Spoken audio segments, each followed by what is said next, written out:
I noticed something for the first time that's a little bit embarrassing. And what I noticed was that sometimes I think if you use the word both as a descriptive and as an affectionate pejorative, so I'd probably put myself in this category, a group of the electorate that we might call the sensibles. Right. So you are conscious of footballification. You, for example, would be perfectly capable of recognising the awfulness of a leader of your own party. You wouldn't have your scarf tied so tightly around your neck that you would be cheering a Boris Johnson or a Liz Truss or a Jeremy Corbyn if you were a Labour. Yeah, true. How dare you only ever cheer for somebody like Jeremy Corbyn when you could be cheering for a man who wants Section 28 for trans people, who's not advocating for safe and legal routes for migrants, who advocates for more austerity, for extra privatisation within the NHS. Yeah, how dare we want to criticise internally Keir Starmer? But, oh my god, he literally called himself a sensible, unironically, and literally just said,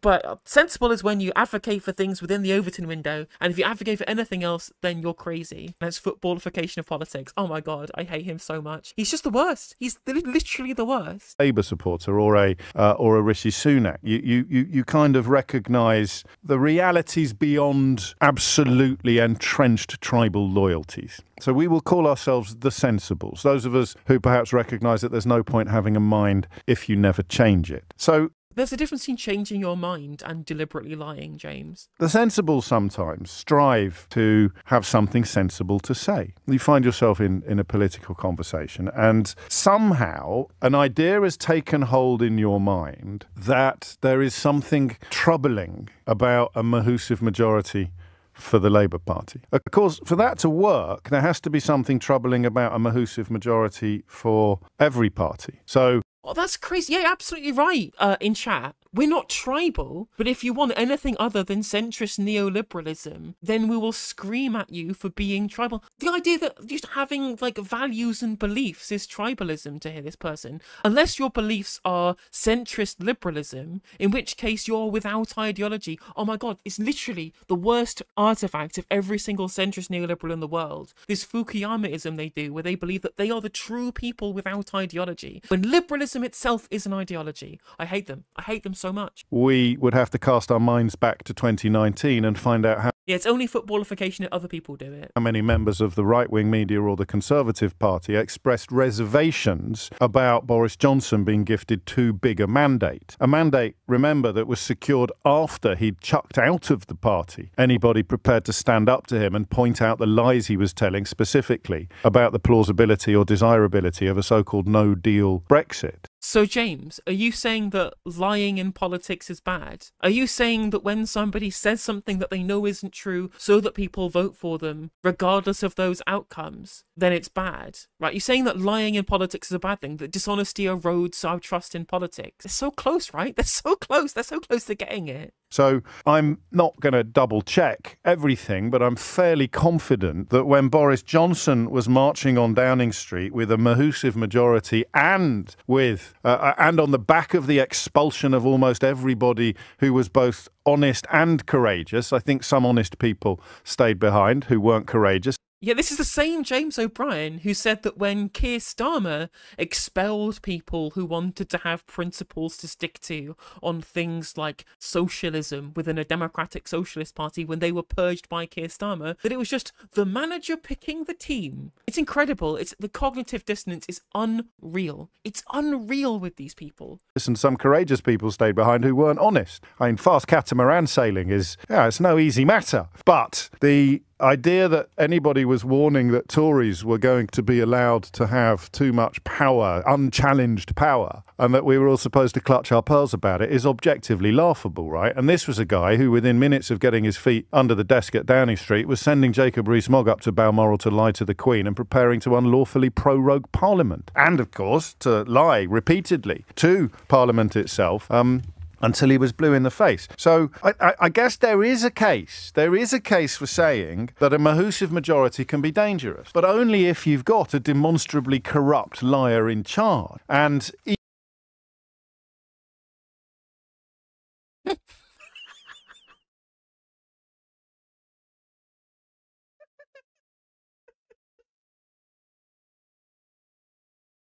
I'm just gonna save this one for a bit. Like, yeah, compulsive liars being in charge of the country with a giant mandate. That would be a bad thing, wouldn't it, James? Wouldn't it? Wouldn't it be terribly bad if that was the case?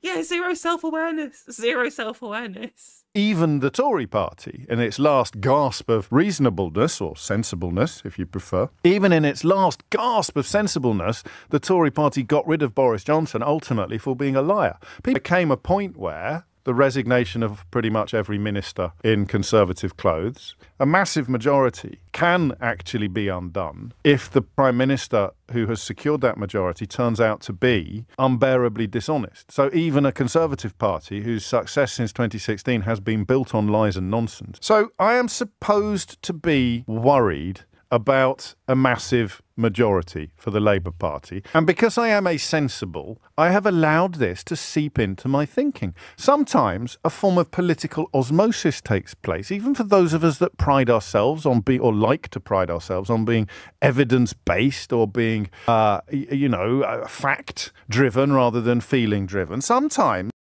You got mad about Brexit whilst ignoring the fact the country was crumbling around us from 2010 to 2015, James. You don't get to talk to anybody else about the idea of facts over feelings. I think the chatter gets so loud, or the consensus becomes so clear that you almost get infected by it. So I have found myself, when I was touring the book, I was asked a few times about this, and I found myself nodding, stroking my beard. That's the phrase I want. Not literally. Actually, I probably did it literally. Stroking my beard and trying to say something sensible. They're very important to say. I'd like to say something sensible. And if you're searching for something sensible to say, you say, well, I do worry about the lack of accountability that would be contingent upon a massive Labour majority. What about the lack of transparency and accountability on the current Labour Party hierarchy, in which Starmer can be completely unchallenged and the membership and the trade unions have had all of their power stripped away? That should already be concerning for you, let alone this guy having 400 odd MPs. Not that that would matter anyway. As long as you have a majority, you can pass legislation, unless you have a gigantic split in the party, and that was a unique artefact of Brexit. And I said it for 2 or 3 months of the book tour, and then I got asked it again, and I paused, and I found myself thinking, well, hang on a minute, you haven't actually thought this through. You're just repeating what you think is sensible because it sounds so sensible. Why should I be worried about a Labour Party having a majority even bigger than Boris Johnson's? I don't think, for all his fault, nobody thinks that Keir Starmer is a proven morally corrupt serial liar. He might That's all he's done. That's literally all he's done for the last 4 years, James. That's all he's done is lie. 10 pledges gone. Increasing tax on high earners, getting rid of tuition fees, public ownership of energy, rail, mail and water, ensuring that there aren't expulsions of people for factional reasons, not imposing candidates from the NEC, freedom of movement as we leave the European Union, getting rid of tuition fees, saying that Jeremy Corbyn was a friend as well as a colleague, and then just saying that you never said it for no reason, even though it's completely inconsequential. He lied about Diane Abbott's suspension from the whip, saying that it was out of his hands when it was literally in his hands the whole time and the actual investigation had ended. In 2023, the man does nothing but lie. Peter Oborne has a website, political-lies.co.uk, which has loads of Keir Starmer lies just listed for you to be able to see. He is a proven serial liar, James. What are you doing? What are you saying? What world does this man live in? Is there another Keir Starmer that we haven't met? Clearly, there are 2 Keir Starmers. The one that existed in 2020 and the one that exists now.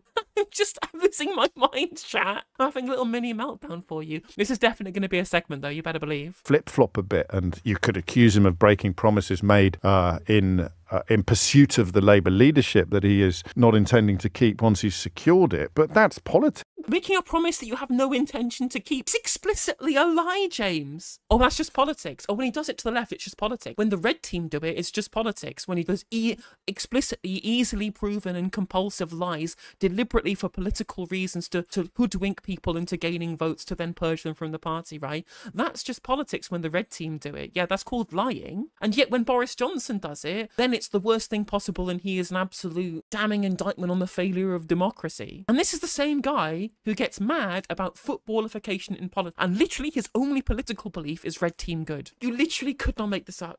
You couldn't make this up. This is, quote unquote, the sensibles distilled into its purest form. This is the briefcase class distilled into their very purest form. This is centrism. This is the Starmerite play. You literally, it's over, right? We're cancelling the stream. We're shutting down. I don't need to critique these people anymore because I can just direct people back to this very specific segment and go, this is why you people are politically incurious dullards who nobody should listen to ever. And this is exactly why. Just laid out in front of you. He's done all the hard work for me. Hey there, if you enjoyed the video, make sure that you like and leave a comment. That helps the video out in the algorithm. If you subscribe and ring the bell, it'll let you know when I go live. I stream every day on YouTube and Twitch. You can also follow all of my socials down in the description. And if you want to support me in a more financial manner, there's a join button for memberships. It's just 99p to be a member on YouTube, as well as a Patreon, and there's some merch there as well. And hopefully I'll catch you on the next video. Take care.